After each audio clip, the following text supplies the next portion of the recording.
To my session. This is what's new in WCAG 2.1. A little bit about me. My name is Gaulrapp. I am a front-end developer at Message Agency, and I also lead our web accessibility initiatives.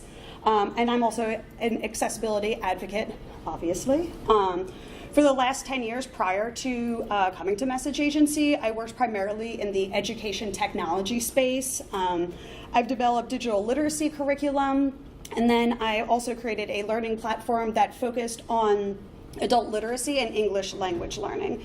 So with a personal mission to create an inclusive web, I am here to help you guys fight this good fight. So I'll give you guys a little bit of an outline over what we'll be covering today. First, we'll go with a quick overview of what is web accessibility and a little overview of what's new in WCAG 2.1. Next, we'll go into who was the focus of it. And then we'll talk about how does this affect me, and then we'll talk about how long we have, and then we'll actually go over the specifics, what's new, and then we'll go over what do we do now. So just to level set ourselves, what is web accessibility? In our physical world, we understand why we have things like ramps into buildings and cutouts in sidewalk crossings. We understand why signs have braille, and why doors have push plates. It's to provide access to areas, information, and functionality that any given person may need. And web accessibility is an extension of that. It's a set of best practices and guidelines that reduces or removes the barrier to entry, and it's used to ensure that all users have equal access to information and functionality. So where do these standards come from?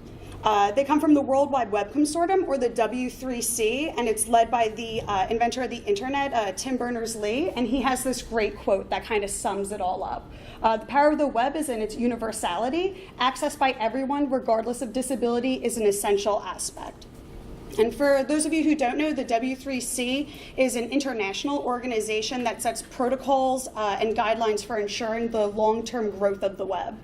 And inside of the W3C is the Web Accessibility Initiative, which publishes the Web Content Accessibility Guidelines, which is what we're here to talk about today.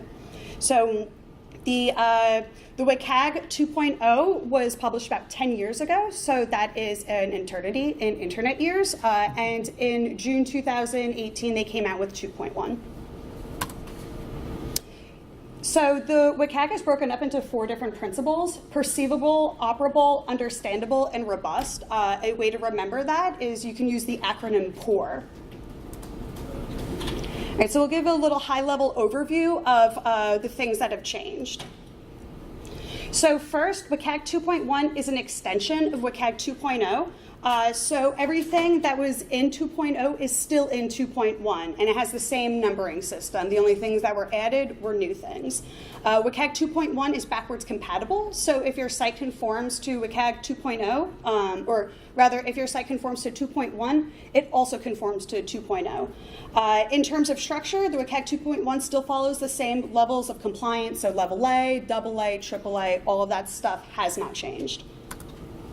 The next is the WCAG 2.1 is an official W3C recommendation. And for those of you who don't know what a recommendation is, it's a web standard, which is a term that the W3C uses. And for something to become a recommendation or a web standard, it has to go through a pretty rigorous process that looks like this. We're not going to go over exactly what this is, but think of it like how a bill becomes a law. Kind of similar process that everything has to go through. But it's important to know and keep in the back of your mind that these recommendations do take a lot of time.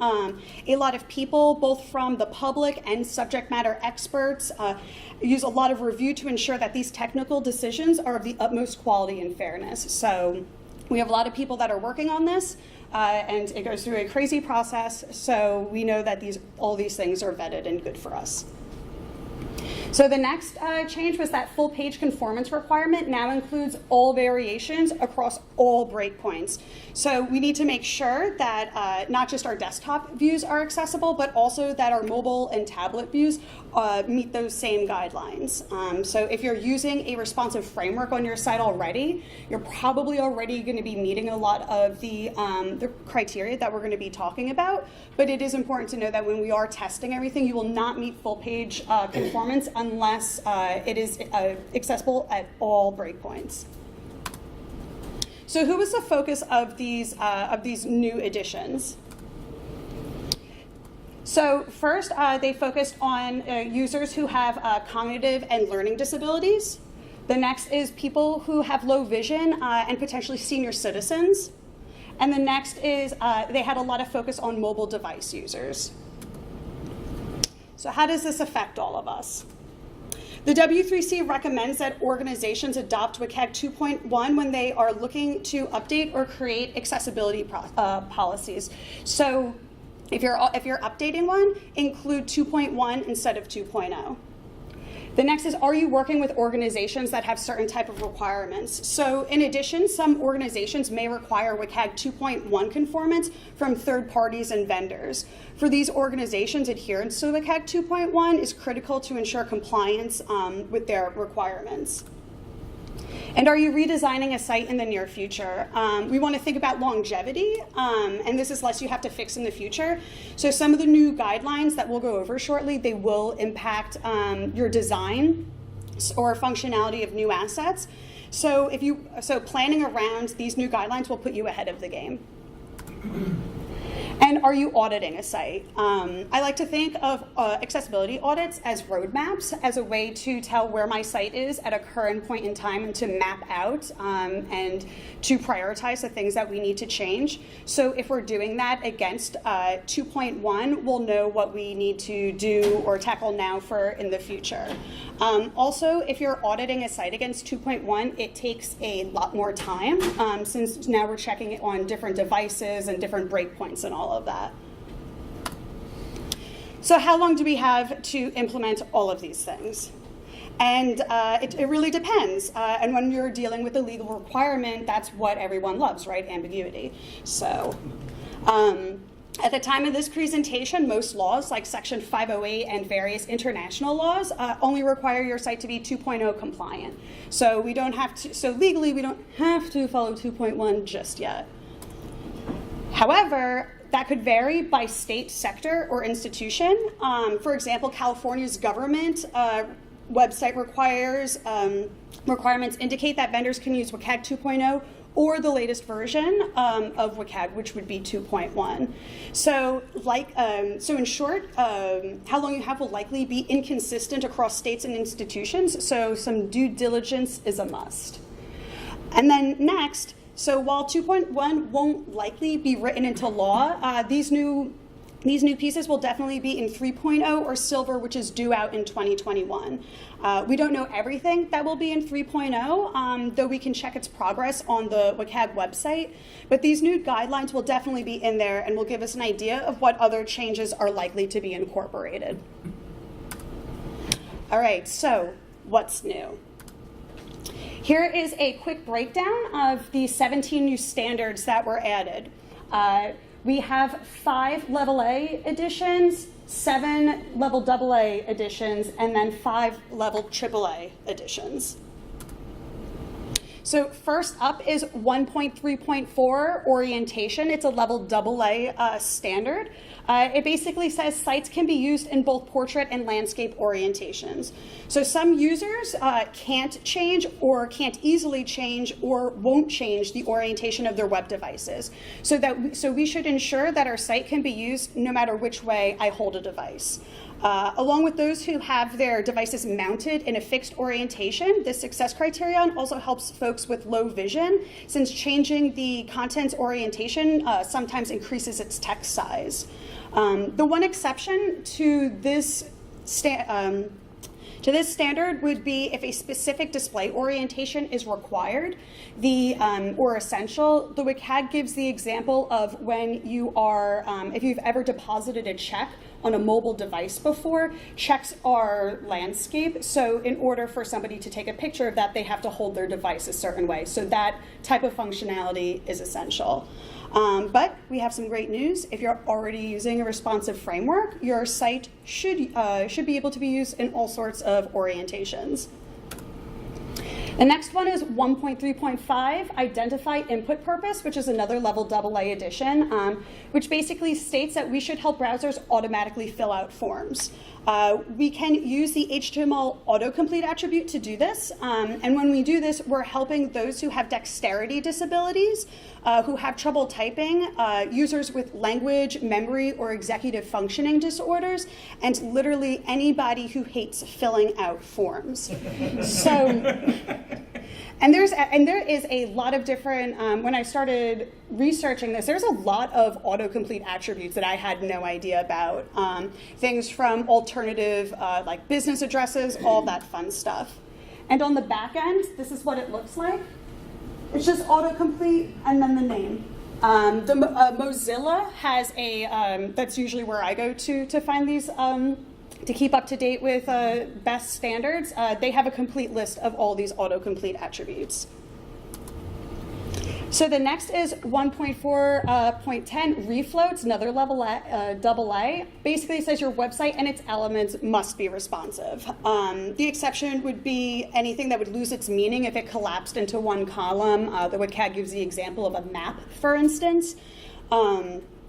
This success criterion is a huge win for the user experience and those with visual disabilities who need to zoom in to read content.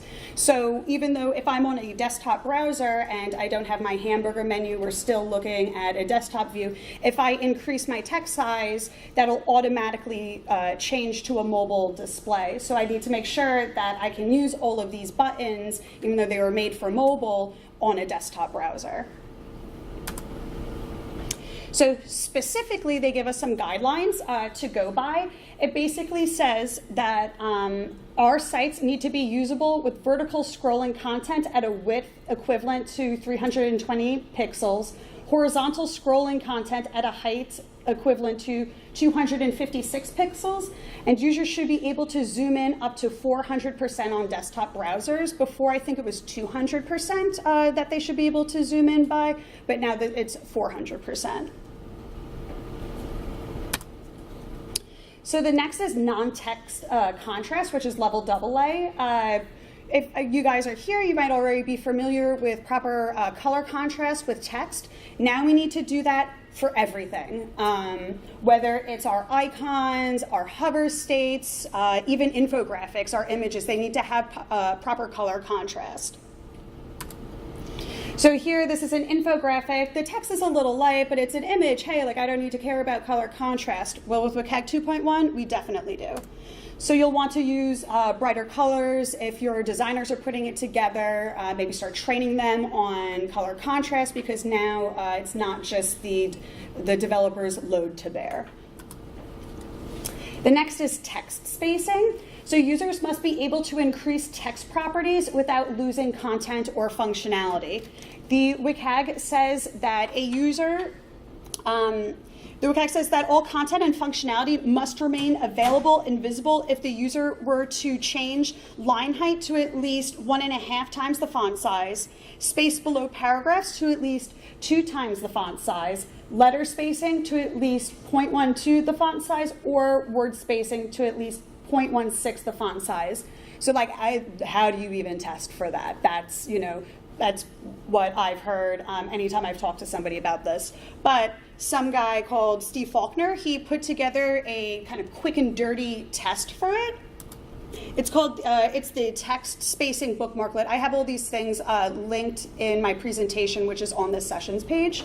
But here's a page of one of our clients. This is how our CSS is set up. This is what anyone would see. And then when I run the bookmarklet, you can see how all of these things change. I'm still able to, do all the things that I would normally do, but now with this bookmarklet, I can see, okay, things have changed. Like users can change this. We don't have important flags on our, on our CSS, so we're all good there. So the next is content on hover or focus. If a user triggers content to appear, certain actions must be allowed. So in recent years, a common trend on certain websites is to display a pop-up, typically asking you to sign up for a newsletter when you're about to leave your site. So basically what we want, this is saying that's really not a great idea to do. Modals and pop-ups can be really problematic depending on the way that they're coded for users who are using assistive technology. So we really want to avoid this. unless we have these types of considerations in.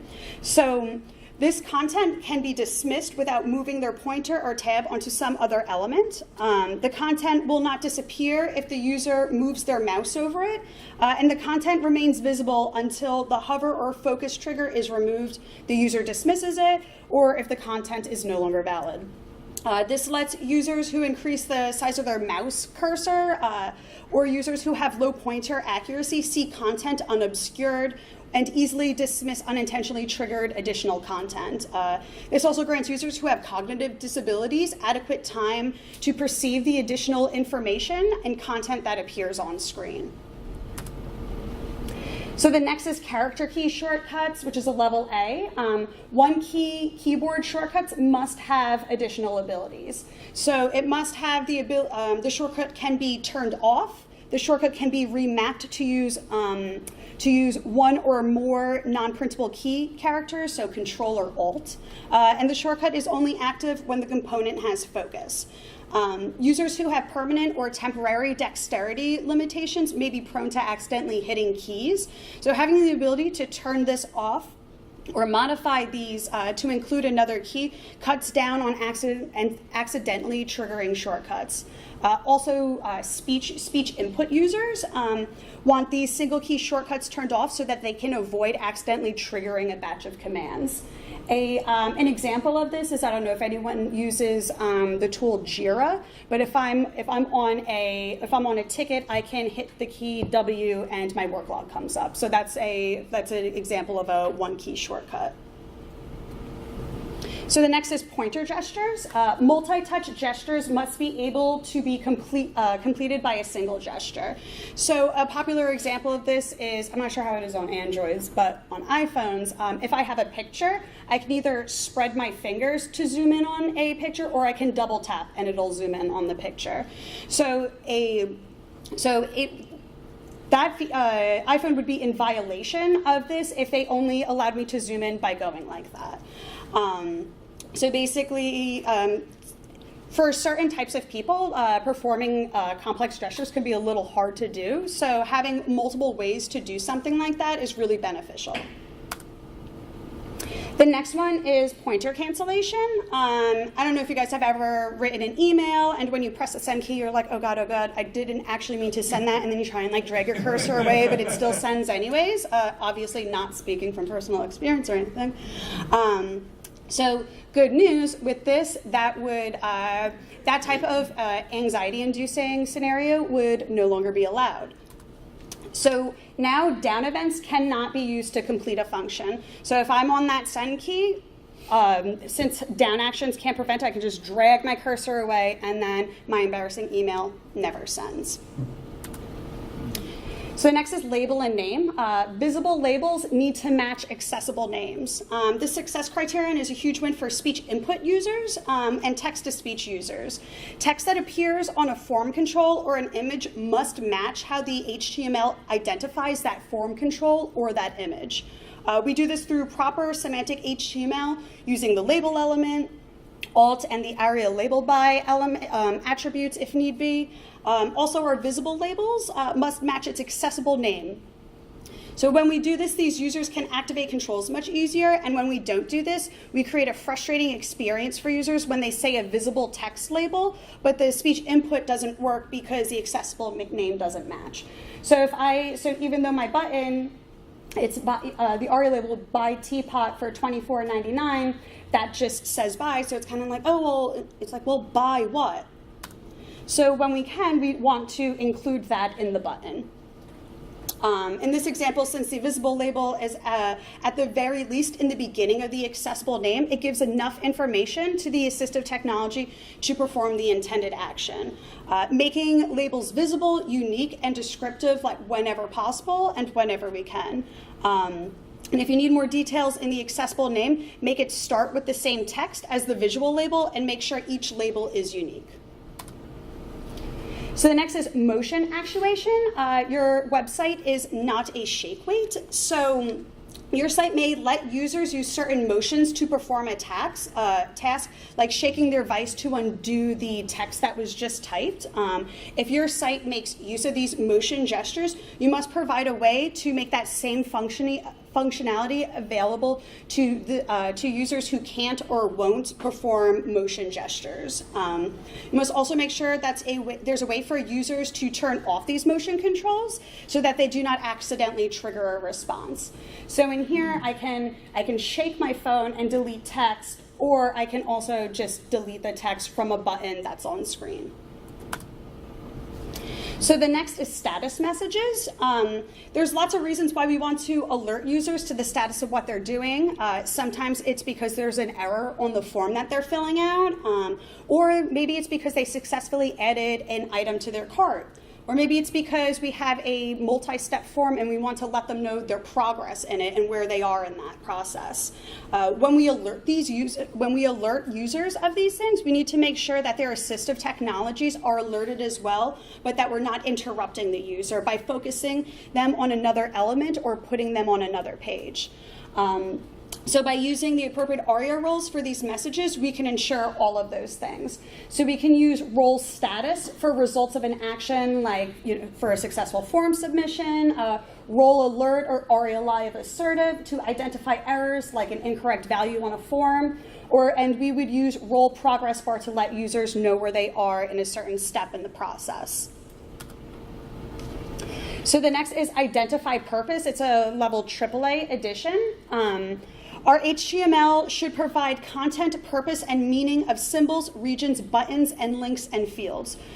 For example, users who have a cognitive disability might find it focused to concentrate if there's a lot of areas on a web page that are present. So if our site uses landmarks to identify different regions on a page, this user would be able to hide all of the content that wasn't marked main. This goes hand in hand with the W3C's personalization semantics, which is a really exciting initiative of itself. There's a demo of this that it's a very simple script, but certain users with cognitive disabilities will use this. Basically, and this is from the demo site, if this is my online store, I have all these things there, but it's a little hard for me to concentrate. I can hit a button or do a keyboard command or whatever is most useful for me, and then it personalizes the website in a way that is better for me to interact with it. This is a close-up of a before and after. So the next is timeouts. So if there's a timeout on any part of your website, you either have to store the user's data for at least 20 hours, or at the beginning of the process, warn the user that your site will time out after a specific amount of time. So under this success criterion, the WCAG makes this call out that I'll echo here. I am not a lawyer, I am a developer, so my professional advice to you would be to call a lawyer if you do have timeouts on your site, and this is something that you need to be aware of, especially if you're dealing with data of, I think it's like children like 13 and under. There's additional requirements that go into all of that. The next one is animation from interactions. Motion animation triggered by interactions can be disabled unless the animation is essential to the functionality or of the information being conveyed. The example that the WCAG gives is if I am using a tool to create an animation, obviously I need to see that animation after I've done it. So in this case, that part of the app that lets you preview the animation would be considered essential. Motion animations, like the parallax effect that's really popular on websites now, or when a user scrolls down a page, we have all these fun icons and stuff moving. Those can trigger inner ear disorders. The impact on these animations on users with these vestibular disorders can range anything from dizziness and nausea to trouble walking, or to needing a bed rest and to lay down completely. Though there is limited browser support right now, or at least at the time of this presentation, we could start using the media query prefers prefers reduced motion. This media query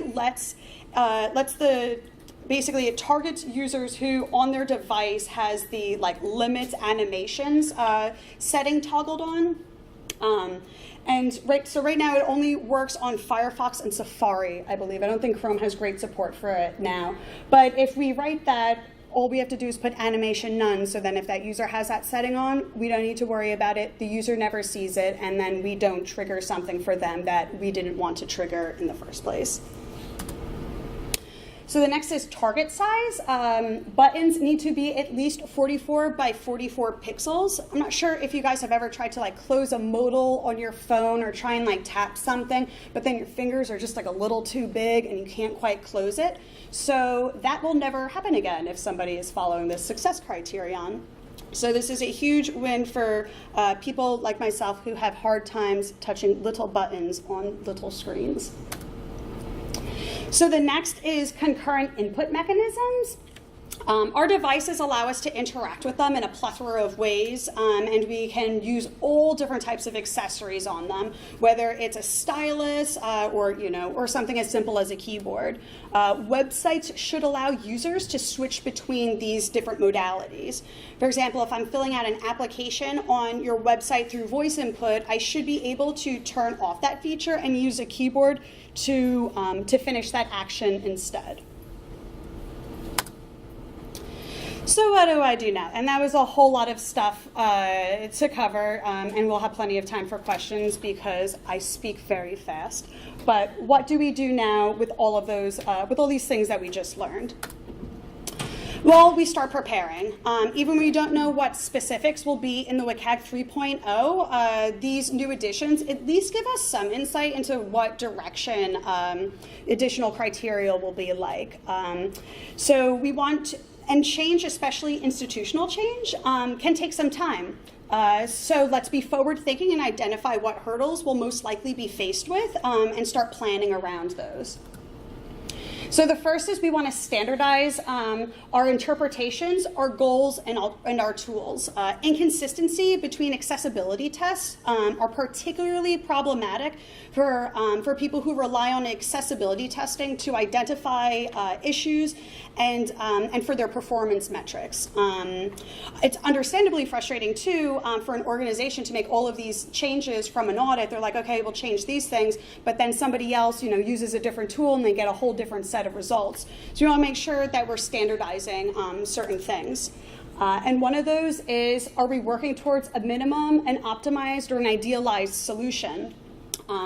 So the minimum, a minimum interpretation of this is when an organization has urgent accessibility issues that they need to knock out right away. Basically, you're focusing on the legal requirement. It's usually used when you're retrofitting a site to make sure that, we're like, I have this site, I can't rebuild it, I don't want to get sued. That's kind of like the minimum approach there. Unfortunately, this mindset ignores that accessibility is about people and good design because you're really focusing more on the I don't want to get sued aspect of it. But this approach shouldn't be used to teach accessibility, especially in your organization. It kind of sets up the wrong mindset for it, and people are like, oh well, accessibility is just expensive. So, but if that's what you're working for, working towards because you need to get stuff fixed, then just have to be honest about it. The next is the optimized approach. So it's about creating a balance between the needs of users who do have disabilities, but also competing business needs. So it's useful in organizations that want to maintain a steady level of accessibility in the long term, but don't really want to break the bank. The next one is the idealized solution. So obviously this is the one that we want to aim for, but it's not always possible. And this is what we ideally, if we're going to be rolling out accessibility in our organizations and start training people for it, this is the approach that we'd want to take it, in the beginning at least. So the teaching the idealist interpretation isn't just about understanding the needs of people with accessibility, people with disabilities. Finding the ideal solution often requires the extensive knowledge of assistive technology and different user agents. This is obviously a much higher bar to cross, and it can be a costly one too. It means training people, and if you don't have a accessibility expert on your team, it might mean either hiring somebody who is an accessibility expert or contracting somebody who's an accessibility expert. So like I said, hearing these, we obviously want to strive for the idealized approach, but we need to be realistic where our organizations are and what our needs are for that. So any approach to accessibility, in my opinion, is a better approach than none. So the next is, are we using the same tools? And I kind of touched on this a little bit before. Inconsistency between accessibility tests can be very expensive. And it can be really frustrating too if I have to shell out all this money to fix things, and then somebody else comes by with a different tool and they flag all these other errors. And it creates confusion about what exactly is and isn't an accessibility requirement, and different approaches on how to fix those things too. The next thing that we'll want to do is we want to identify our Achilles heel. Is there an area of your website that you're just too scared to look at or run the little wave extension through? For a number of organizations and some of my clients, it's usually their media and their electronic documents. So how many of you guys have videos on your websites? How many of you guys have captioning and transcripts for them? Awesome. And also,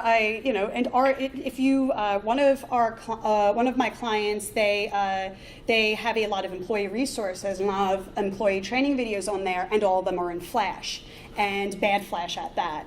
So, things like that, about 5-10 years ago, we weren't really thinking about those things, but now we have to.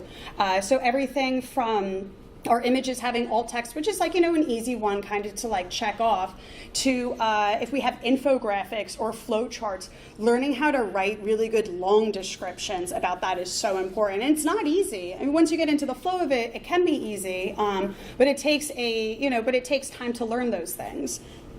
And some of our and then we found too that some of our Achilles heel is our content editors. Though we create an accessible website for them, I'm not looking at your website every day. I'm not scanning your website for problems every day, but you might be putting content onto your website every day. So ensuring that we're training our content editors properly is a huge thing.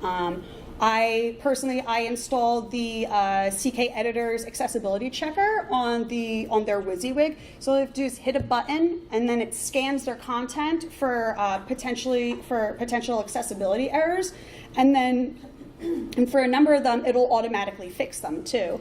So little things like that is a way to maintain some level of accessibility. But knowing where your site's shortcomings are is really important now. Some areas might require a lot of man hours to rectify, and identifying what those areas are now, how you're going to change it, when you're going to do it, and most importantly, who's going to do it is going to save you a lot of time, headaches, maybe even a lawsuit. So.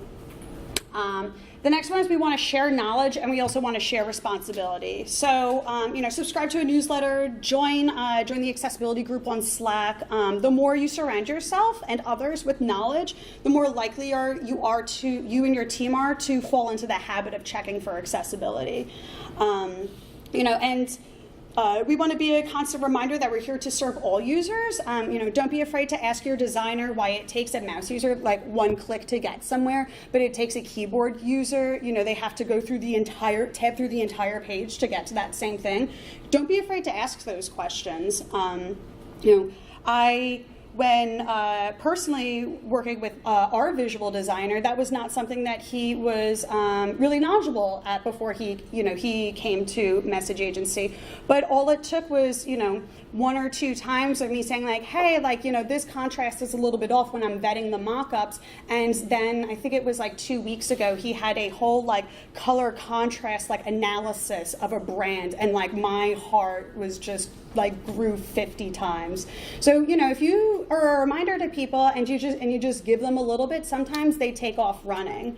But it's, really important to get everyone's buy-in at an organization.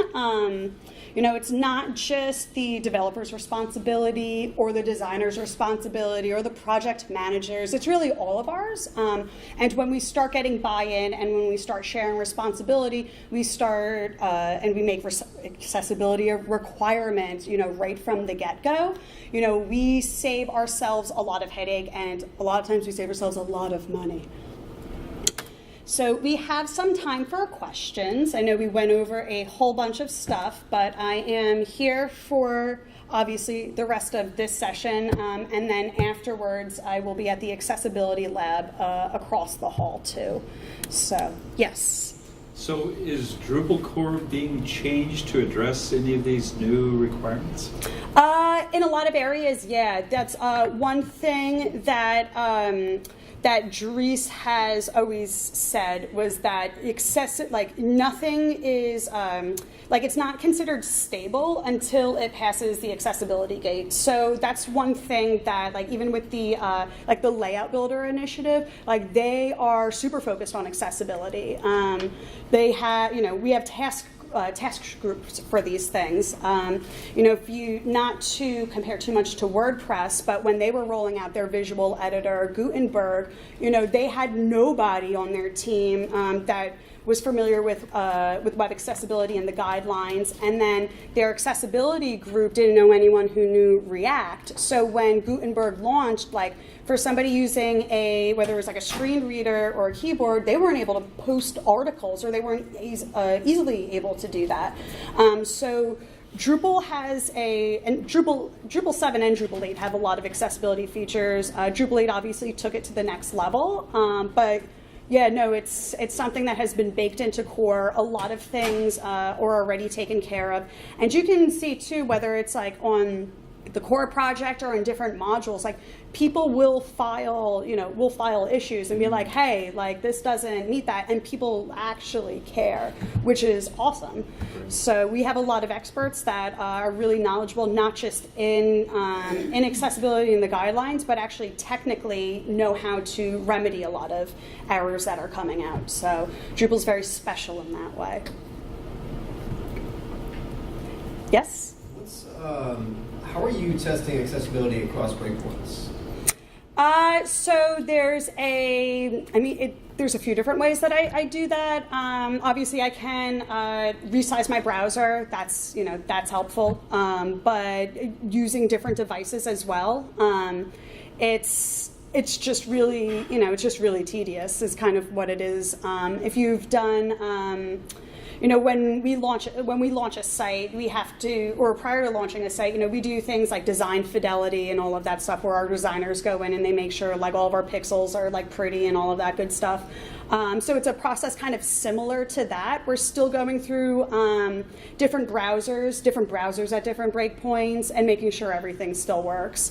It's even with let's say if you have an iPhone, Androids have TalkBack. I'm more familiar with VoiceOver. One thing I do is pull up the website on my phone and then use VoiceOver, which is a screen reader, and see how well it can function. So things like that is super key. Another thing that we've done is, at different breakpoints, make sure I can still go through with a keyboard and all of that stuff. So it's the same type of testing that we would normally do. It's just now we have to do that with more devices, more breakpoints, and all of that. Is there a certain point at which you don't need to test keyboard? No. Because if Like, because if I'm on a desktop browser and I zoom in to 400% a lot of times, that triggers the mobile menu or the mobile responsive version of our sites. And sometimes, depending on like the way that it's like coded, I might not be able to trigger my hamburger menu like with the mouse. So obviously that's a problem. So you always have to test with the keyboard. And the easiest way I've found to do that is through a browser, and then zooming in, zooming out, and all of that stuff. Okay. Yeah. Yes? Have you, sort of like tangential to your talk, but as an agency, do you have sort of set standards around anything we release is going to meet certain standards, or is there internal debate about, well, we want to like put a bunch of time and effort into some fancy shenanigans, and accessibility may go by the wayside? Is that a conversation that happens? In probably the last year and a half, it has been. So I'm leading our accessibility initiatives. So it's a work in progress. To be candid, it's a work in progress. We like to say that all of our sites that go out the door are at least level A compliant. We work a lot with nonprofits and so universities and that. So obviously we need to meet level AA. So those are things that we have to pay more attention to. And I think really what got us started on that was learning from mistakes. We had partnered with an outside agency to do design, and then we were going to do the development of it. And me having accessibility experience, I wasn't on the team that developed it, but kind of was like, a week before launch. They're like, hey, can you like check this like site out, make sure it's like whatever. All the colors failed. Like every single one of them did. Like it was like nonsense, like the stuff that was being flagged, like it was, and that was an expensive mistake. Like we burned through budget we probably didn't have to fix those things, but it started a conversation. It was like, well, when could we have caught this? So we do have a process that's being worked on. Our currently I'm the front end developer, so I personally now I do all of the auditing. Our visual designer, he started at least doing I used to vet his mock-ups, but now he's able to do that. And so the responsibility is starting to get shared a bit, but it's a work in progress. I will say, and not everybody can be as lucky, but our founder is like all about this now. So it's really hard to get buy-in sometimes, it's just because it is. But fortunately in our case, we're small enough and passionate enough about like helping everybody that they're like, oh, like makes sense that we do this. Like let's do that. So it has been something we've been adopting more, but work in progress. So, yes. What do you do when these standards come out and they really screw up everything? So, for example, the autocomplete. Mm-hmm. They call it autofill. And autocomplete used to be an attribute that was on and off when, jQuery, you type it out and it connects to a remote data source and it automatically fills something out. Now it's like whatever the browser stores from the last session or whatever, your credit card information, your name or whatever. They're utilizing the autocomplete attribute with their special names, which aren't even necessary to achieve that. So if I actually wanted to implement the old style of autocomplete with all the accessibility in mind you, both things come up now. So if it's an email, I'm not let's say that I have a form and I need to type in an email of somebody else. Maybe a list of emails from other people. My email keeps popping up, and it's asking me to autocomplete myself, and the thing is automatically coming up behind that, or in front of that, or whatever. And the only way to get around that is to give it a nonsense string in the autocomplete so that it doesn't know what it is anymore, because on and off doesn't work in multiple browsers.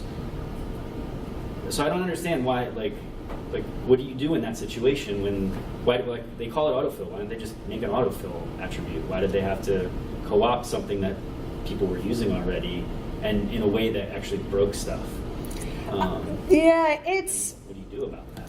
It's depending on like what the, you know, like with your example, I think that's a great example because it's like, you know, we have something that's being used and now it's kind of like, well, like you might have just like broke a bunch of stuff or made this a really bad user experience for more people. It's kind of a little tricky to answer in like certain aspects. So for that example specifically, I would probably say that, you know, that's through a browser. So that makes it bad user experience for a browser. If I'm using a different assistive technology, like I might not have that other layer of it. So so something like that autocomplete attribute just kind of standardizes it because we can't assume we know the devices that everyone's going to use. And then, you know, browsers update and then they do funky stuff that they didn't used to do. So, you know, I've found too that it's, you know, if you make an honest effort at these things, like if you're actively trying, like you said, like if I'm implementing it, you know, of course with accessibility in mind, it's like, you know, you've implemented something that for somebody made it better. It might be a little bit more annoying for a browser user, but there's likely somebody that, like, because it goes through a big process, right, where they actually, you know, they test it through all different types of assistive technology before it gets part of the WCAG. So they've found that somewhere it's the most beneficial to the most amount of people, or at least the most beneficial to the most underserved people. So I think that's where that comes. But it's also too, like these things, like they, you know, WCAG 2.1 took 10 years to come out. So it's like 2.1, took 10 years to come out. So this might, you know, that might have been more relevant 5 years ago than it is. They might find that when, you know, when 3.0 comes out, we're like, you know, maybe like, let's not like, the spirit of this is correct, but the implementation of this needs to change because it's no longer relevant. Because it's, you know, technology advances so quickly, you know, especially in the, you know, since 1995. So it's, you know, so some things like, and if you ever like read the WCAG, like sometimes like things contradict other things and you just like want to throw your hands up and like, what the hell, you know? So if you make an honest effort and you've incorporated to the best of your abilities, or at least in, you know, accessibility in mind, then, you know, it's good. So, long story short. Yes. We were talking about this at work the other day. Are you ever contractually required to guarantee a certain standard of accessibility, and then like you would be legally at fault if you then didn't pass an audit? So like if I had, if one of my clients, Or so university or something, Yeah. say you must meet 2.0 and you have to guarantee it, otherwise here come the lawyers. yeah, I mean, I think that like the university, like, so if it's like a university, the university would get sued. They might try to recoup costs from us because if it's in our contract that we have to, like, if it says our site must be, you know, level AA compliant, and we said, yes, we can do that, and then we won the bid, and then we built the website, and it's not that at all, that would be breach of contract. Like I said, also not a lawyer. So if there is a lawyer in the room, please correct me if I'm wrong. But you know, somebody wouldn't sue message agency. That said, if we promised all of these clients that we were going to have level AA, and then they all got sued, maybe they'll file a class action against us because, you know, that's what some type of like theft of service or something, I think. But yeah, it would likely be the client who gets sued, and then the client would likely come and sue us. We might be named on the lawsuit, but it would most likely be the client first, and then they'd come after our bank accounts. Well, so, I mean, do you know if you've done anything to protect yourself from that sort of then getting sued by a client?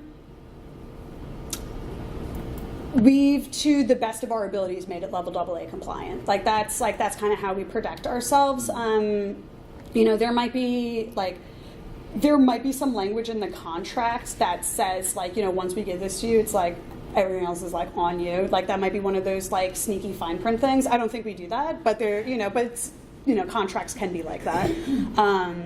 So that would kind of be how, you could protect yourself as fine print. Like if you get sued, like you can't come after us.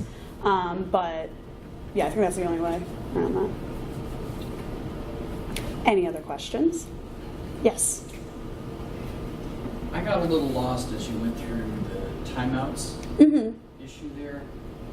You're storing the user's data, and I wasn't clear about what we're trying to accomplish with that. And so it says store the user's data for 20 hours. Is that at least 20 hours or at most 20 hours? I believe it's at least 20 hours. Okay, so yeah. storing it is something that is a good thing and not storing it is a bad thing because what?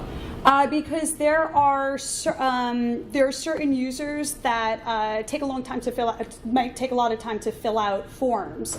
Because not every form is like 4 fields. Like some of it could be an application, a multi-step application. For instance, I read this blog post about a guy who got a call from his father's.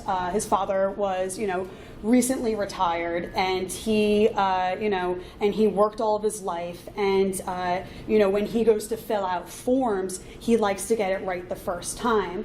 And then, but it took him a long time to fill out this form because of the medication that he was on. It gave him some memory issues. So sometimes he would forget what he was filling out, or he would change browsers or close the browser, or things like that. Other users, it takes a while to process the information or the things that are being asked of them. So they might have an executive functioning disorder. Other times it might be somebody's trying to fill out something and they need an aid to do that. It could also be somebody, English isn't their first language, so it takes a while to translate those things. So 20 hours, it might seem like a lot of time, and it is. 20 hours is, it's almost a day to store somebody's, data, but it's kind of that's the number that they came up with. They're like, okay, worst case scenario, 20 hours, you should be able to, The reason I ask is because the example you give here starts off, quote, privacy regulations may require explicit user consent. I mean, when you start talking privacy, you're talking the danger of storing information. Yeah.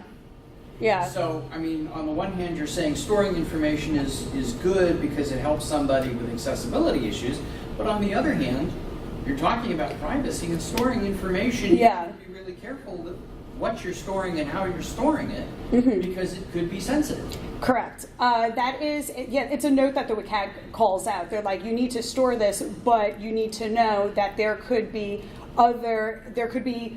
downsides of doing that. So it's basically they basically said contact your legal counsel, because if you're dealing with certain sensitive information, particularly those with minors, there might be other things that are more important than this thing. So it's HIPAA and FERPA and all that. Kind of exactly. So it's while we need to store the data, there are other things you need to take into consideration that might outweigh this. So that's a note that they called out there. So it's super confusing, and it's kind of contradictory. Yeah. All right. You're totally right. I feel better about being confused. Yeah. No, you're totally right to be confused. I totally get that. But it is, because depending on what type of information that you're storing, you need to, there might be other obligations or requirements for that. So that's why it's, consult with your legal counsel. And it's also level AAA. So I'm not sure if any of you guys have to, if any of you guys have to meet level AAA. So it's not necessary. I mean, timeouts in general, I think, are bad. Ticketmaster's 8 minutes. What's the deal with that? What do you call it? But yeah, it's. I totally see where you're coming from. It's so. Actually, I could almost guess the answer to that one. Because if you can tie up tickets, you go to pretend to buy one and you tie it up, and don't actually buy it, then you're changing the market. Oh, yeah. But that's 8 minutes can be a very short amount of time depending on who you are to buy tickets. I got 15 minutes, but that's just me. I like form fills. But any other questions? Well, just on this, the alternative, right, is to warn the user ahead of time. Yes. So when we signed up for Drupaldelphia, the payment form said right at the beginning, you have 15 minutes to complete this. Yeah. So that is the alternative. You need to either warn them or give them 20 hours time to fill it out.